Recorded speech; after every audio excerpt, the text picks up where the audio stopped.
Hello friends, welcome to Educathon journey of learning. मैं आशा करता हूं कि आप लोग सभी स्वस्थ होंगे, अच्छे होंगे और ऐसे ही आगे हम सबको स्वस्थ रहना है। और कोरोना के इस समय में हम लोग को जितना हो सके सोशल डिस्टेंसिंग का पालन करना है और हम लोग को सेफ और सुरक्षित रहना है। मैं अभिषेक आपके सामने आज आया हूं फिर से केमिस्ट्री के वीडियो को लेकर। और आज हम पढ़ने जा रहे हैं एक बहुत ही इम्पॉर्टेंट टॉपिक केमिस्ट्री का, जो फाउंडेशन है बहुत सारे दूसरे टॉपिक्स का। तो आज हम लोग पढ़ने वाले हैं एसिड, बेस और सॉल्ट के बारे में।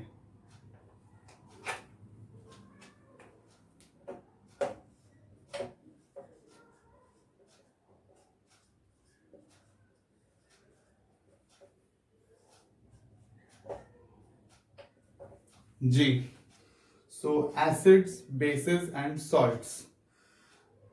एसिड्स क्या होता है? हम लोग अपने रोजमर्रा के जीवन में अपने आसपास बहुत सारे ऐसे पदार्थों को देखते हैं जो कि जिनमें एसिड्स होते हैं। हम लोग अमूमन बहुत सारी चीजें ऐसे हम लोग बोल देते हैं, जैसे कि लैक्टिक एसिड हो गया, साइट्रिक एसिड हो गया, एसिटिक एसिड हो गया। तो आप लोगों को शायद पता नहीं होगा कि वो कौन सा चीज में कौन सा एसिड पाया जाता है। पर क्या है कि हम लोग के आसपास में बहुत सारे ऐसे चीजें हैं जो कि जिनमें एसिड्स पाए जाते हैं। एसिड्स क्या होते हैं? वो भी केमिकल सब्सटेंसेस ही होते हैं। और किस तरह से हम आइडेंटिफाई करेंगे कि वो एसिडिक है ना? एसिड्स जो है, अगर आप टेस्ट करेंगे तो वो सार होते हैं, यानी खट्टे होते हैं। टेस्ट करेंगे का मतलब मैं आपको ये नहीं कह रहा हूं कि आप उनको चख के देखिए, क्योंकि कुछ कुछ एसिड्स जो है पॉइजनस भी होते हैं। तो हमें जब तक हमें पता नहीं हो कि वो सब्सटेंस क्या है, हमें कभी भी उसको टेस्ट नहीं करना चाहिए। We can test the substance, हम उसको टेस्ट कर सकते हैं, परख सकते हैं, जांच सकते हैं।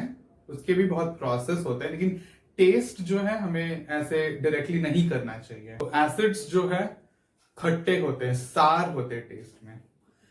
एसिड जो वर्ड है वो एक लैटिन शब्द एसिर से लिया गया है।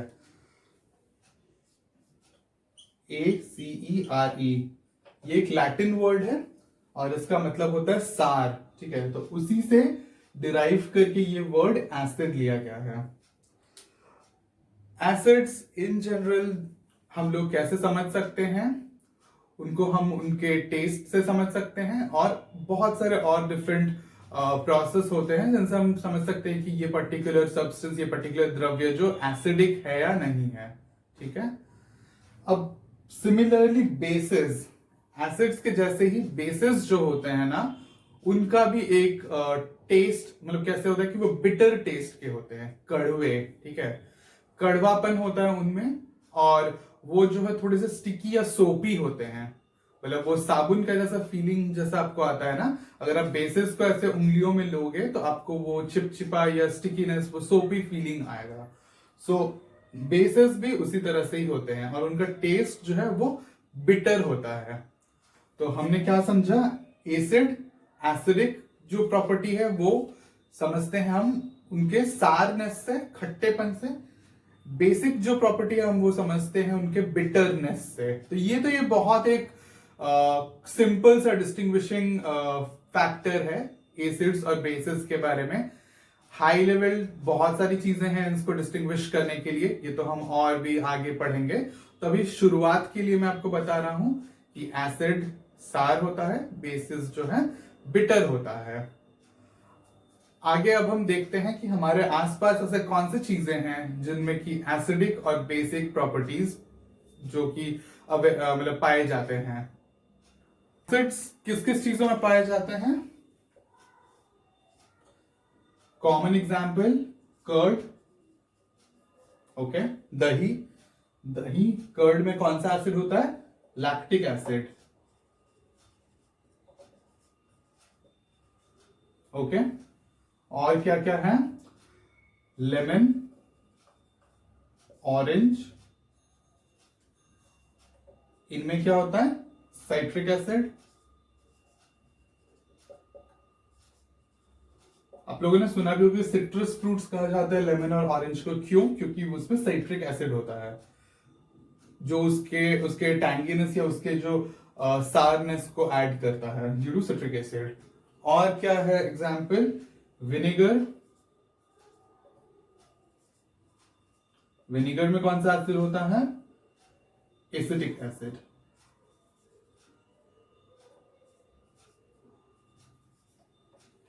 ऐसे ही और भी है, जैसे ऑक्सालिक एसिड है, एस्कॉर्बिक एसिड है, फॉर्मिक एसिड है, ऐसे बहुत सारे और भी एसिड्स पाए जाते हैं हमारे ही डे टू डे, मतलब हमारे आसपास के चीजों में ही वो सारी चीजें अवेलेबल होते हैं।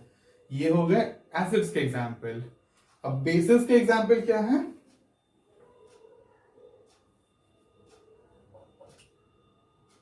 सोडियम हाइड्रोक्साइड,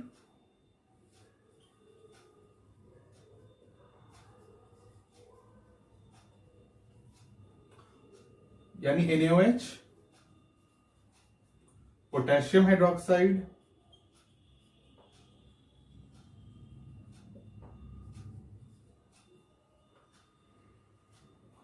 यानी KOH।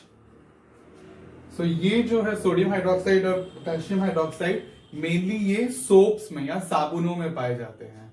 तो बेसिस साबुन, साबुन जो है सोप, ये बेस का एक बहुत ही इंपॉर्टेंट एग्जाम्पल है। ठीक है, ऐसे ही और भी है लाइम वाटर। वो लाइम वाटर यानी कैल्शियम कार्बोनेट,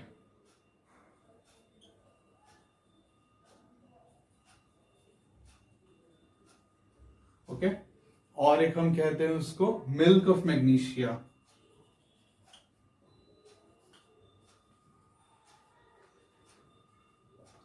तो ये सारे जो हैं बेसिस के एग्जाम्पल्स हैं, ओके। तो जैसे कि मैंने आपको बोला कि एसिड्स और बेसिस को हम कॉमनली या बहुत ही इनिशियल लेवल में हम उनको कैसे टेस्ट कर सकते हैं ना, उनके टेस्ट से। ठीक है, कि एसिडिक है कि बेसिक है। बट अगर कोई चीज को हम टेस्ट नहीं कर सकते तो फिर कैसे आइडेंटिफाई करेंगे वो एसिडिक है बेसिक है? मतलब कि बहुत सारे ऐसे चीज होते हैं जिनको तो हम टेस्ट नहीं कर सकते हैं बिकॉज वो पॉइजनस भी हो सकते हैं, हम तो जानते नहीं है। तो हमें कैसे समझ में आएगा कि वो एसिडिक है या बेसिक है? तो ऐसे ही चीजों को टेस्ट करने के लिए एक सब्सटेंस होता है जिसको हम कहते हैं इंडिकेटर।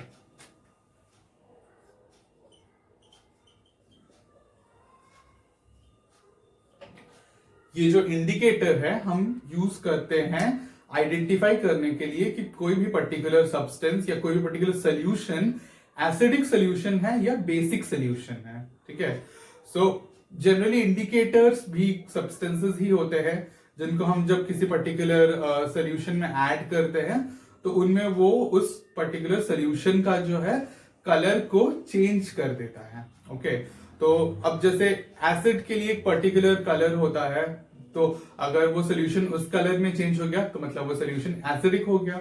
बेसिस के लिए पर्टिकुलर कलर होते हैं, तो अगर वो जो सोल्यूशन है उस कलर में चेंज हो जाता है तो मतलब जो सोल्यूशन हम टेस्ट कर रहे हैं वो बेसिक सोल्यूशन है। तो इंडिकेटर्स क्या होते हैं? Indicators are substances which are added to solution to identify whether the solution is acidic, basic और न्यूट्रल। बहुत टाइम पे क्या होता है ना कि वो सोल्यूशन ऐड करने, मतलब सोल्यूशन में इंडिकेटर ऐड करने के बाद भी वो कोई कलर चेंज नहीं होता है, मतलब नीदर वो एसिडिक कलर शो करता है ना ही वो बेसिक कलर शो करता है। तो इन दैट केस हम उसको न्यूट्रल कहते हैं। तो तीन तरह के चीजें होते हैं, एसिडिक, बेसिक एंड न्यूट्रल, जो कि हम डिटरमाइन कर सकते हैं with the use of indicator. समझ में आया आप लोगों को? तो अब इंडिकेटर्स भी नेचुरली मतलब बहुत सारे इंडिकेटर्स हम पाए जाते हैं हमारे आसपास। तो उनमें से एक कॉमन एग्जाम्पल जो इंडिकेटर्स का है वो है आपका टर्मरिक हो गया। ओके, टर्मरिक यानी कि हल्दी। यस, हल्दी को हम यूज कर सकते हैं एज एन इंडिकेटर। फिर होता है चाइना रोज या हिबिस्कस के जो पेटल्स होते हैं, जो गुड़हल का फूल होता है, उसके पेटल्स को भी हम यूज कर सकते हैं एज एन इंडिकेटर। और इसके अलावा जो केमिस्ट्री का मेजर जो टेस्ट हम करते हैं, इंडिकेटर जो यूज करते हैं, वो है लिटमस, लिटमस सोल्यूशन।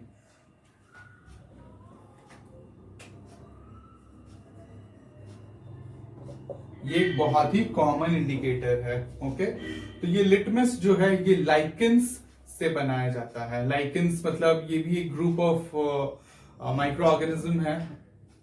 मतलब जैसे कि आपका एल्गी होता है उसी तरह से लाइकेन भी एक टाइप का ऑर्गेनिज्म या मतलब होता है, ठीक है। तो उसी लाइकेन से एक्सट्रैक्ट करके लिटमस बनाया जाता है। और लिटमस जो है ये सोल्यूशन के फॉर्म में भी होता है या वो लिटमस पेपर के फॉर्म में भी होता है। मतलब कि वो कोई जैसे पेपर में अगर लिटमस सोल्यूशन में आप डिप कर दोगे पेपर को तो वो लिटमस पेपर भी बन जाता है। तो नॉर्मली जो लिटमस पेपर है वो मॉव या पर्पल कलर का होता है।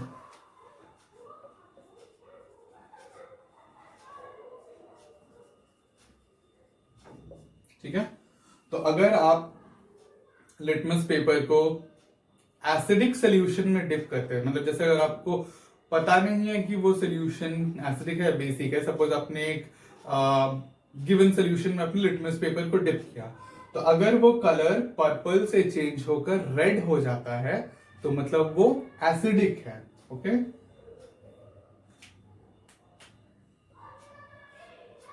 अगर colour changes to red then the solution that is being tested is acidic.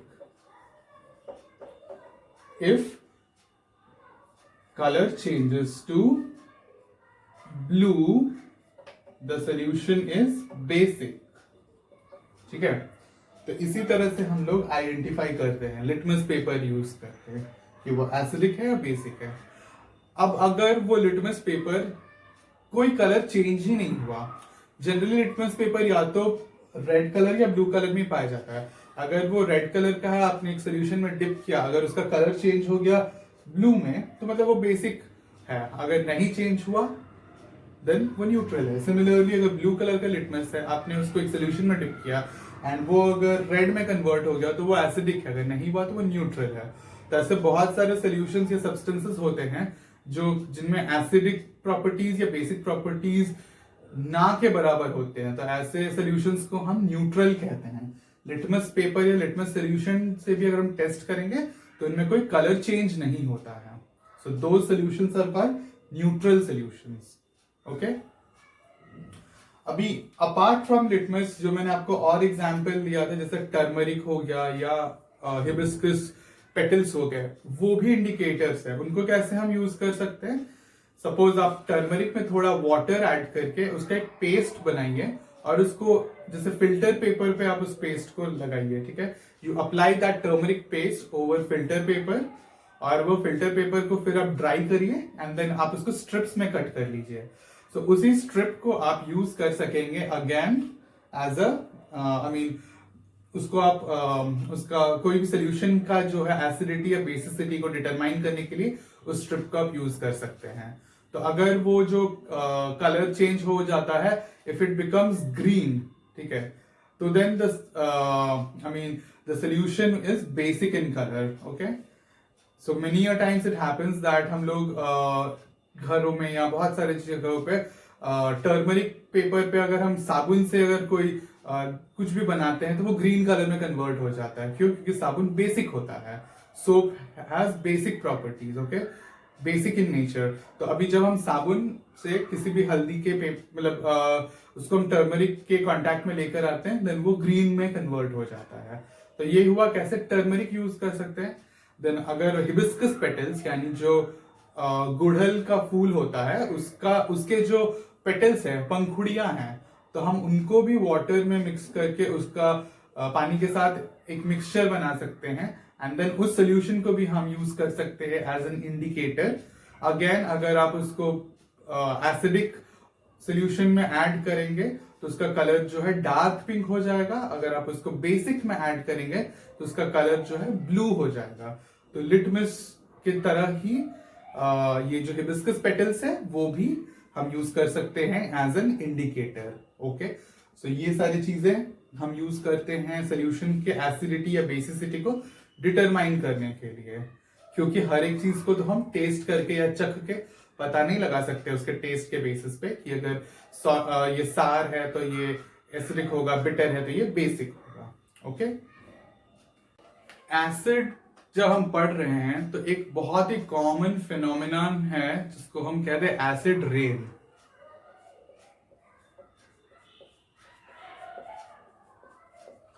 आप लोगों ने सुना होगा एसिड रेन। ओके, सो एसिड रेन जनरली क्या होता है, जब भी कोई बहुत ही एक पोल्यूटेड इन्वायरमेंट में, ठीक है, जहाँ पे बहुत सारे पॉल्यूटेंट्स वहां पे एटमॉस्फेयर में, वहां के जो एयर में अवेलेबल है, सो वो सारे पॉल्यूटेंट्स जब वाटर के कांटेक्ट में, रेन के कांटेक्ट में आते हैं, तो वो रेन वो क्या हो जाता है, एसिड रेन में कन्वर्ट हो जाता है। पॉल्यूटेंट्स जैसे कि नाइट्रोजन डाइऑक्साइड, ठीक है, सल्फर डाइऑक्साइड, कार्बन डाइऑक्साइड, तो ये सारे जो पॉल्यूटेंट्स हैं, पॉल्यूटिंग गैसेस है, ये जब एयर के कांटेक्ट, ये एयर में अवेलेबल है, प्रेजेंट है बहुत ज्यादा एक्सेस अमाउंट में, और ये जब रेन या बारिश के कांटेक्ट में आते हैं तो वो एसिडिक बन जाता है। सो नाइट्रोजन डाइऑक्साइड जब वाटर के कांटेक्ट में आता है तो वो नाइट्रिक एसिड में कन्वर्ट हो जाता है। Sulphur dioxide similarly sulphuric acid में कन्वर्ट हो जाता है। कार्बन डाइऑक्साइड जो है कार्बोनिक एसिड में कन्वर्ट हो जाता है। तो ये जितने भी पॉल्यूटेंट्स हैं, जब वो ये एसिड्स में कन्वर्ट हो जाते हैं, वो बहुत ज्यादा ही पॉइजनस बन जाता है। वो रेन जो है वो बहुत ही हार्मफुल हो जाता है। सो वो बिल्डिंग्स और स्टैचूज और बहुत सारी चीजों को डिस्ट्रॉय कर सकता है। ह्यूमन बॉडी पे तो डेफिनेटली अगर वो कोई ह्यूमन उस कांटेक्ट में आता है तो बहुत ज्यादा ही, मतलब उससे डिजीजेस होते हैं, स्किन में बहुत डिजीजेस होते हैं। So acid rain is definitely मतलब very much harmful for even living and non-living things. Okay, so humans, plants, animals, इनके कांटेक्ट में आने से तो ये बहुत ज्यादा डेडली डिजीजेस कॉज करते हैं। बट अगर कोई बिल्डिंग्स या स्टैचूज या मॉन्यूमेंट्स पे भी अगर वो एसिड रेन गिरता है तो उनको भी बहुत ही ज्यादा डैमेज कॉज करते हैं। तो ये है एसिड रेन के बारे में। अब जो है एसिड्स और बेसिस में जब रिएक्शन होता है तो उसे हम न्यूट्रलाइजेशन कहते हैं।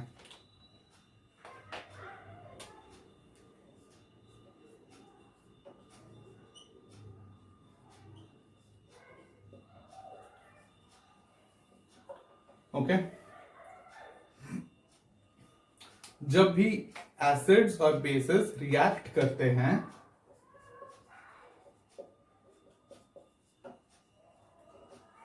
इस रिएक्शन को न्यूट्रलाइजेशन कहते हैं। एंड ये रिएक्शन क्या प्रोड्यूस करता है, salt plus water as a by product. Okay, so आज हमें यही इतना ही जानना है कि एसिड और बेस न्यूट्रलाइजेशन रिएक्शन होने के बाद वो प्रोड्यूस करता है salt as the main product and water as the by product. तो आज के लिए बस इतना ही। न्यूट्रलाइजेशन और सॉल्ट्स के बारे में हम और डिटेल में पढ़ेंगे अपने नेक्स्ट वीडियो में। तो तब तक के लिए आप एजुकेथन को फॉलो करते रहिए, और हमारे चैनल से रिलेटेड अगर आपको कोई भी क्वेरीज हो, कोई भी थॉट्स या सजेशंस हो, तो प्लीज आप हमें हमारे मेल आईडी पे जरूर से जरूर अपने क्वेरीज और अपने सजेशंस पोस्ट करें। हम कोशिश करेंगे कि उनको हम आपको आंसर करें, और हम आपके सजेशंस और थॉट्स को भी इनकलकेट करने का कोशिश करेंगे। सो आज के लिए इतना ही। मैं अभिषेक आप सबसे विदा लेता हूं। Thank you so much.